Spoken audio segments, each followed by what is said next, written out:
ये सब छोड़ो और तैयार हो जाओ, हमें अभी चलना है। एक ड्रिंक और देना प्लीज। जी।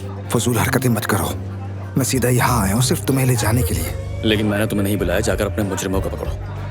जब वक्त आएगा तो मैं उन्हें भी पकड़ लूंगा, मगर पहले मैं तुम्हें तो संभाल लूं। और उसका फायदा क्या?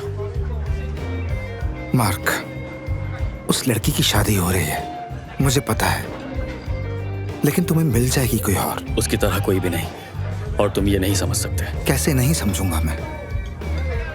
हाँ, इतने सालों से जानता हूं तुम्हें, बहुत जिद्दी हो तुम मार्क। मैं जिद्दी नहीं था।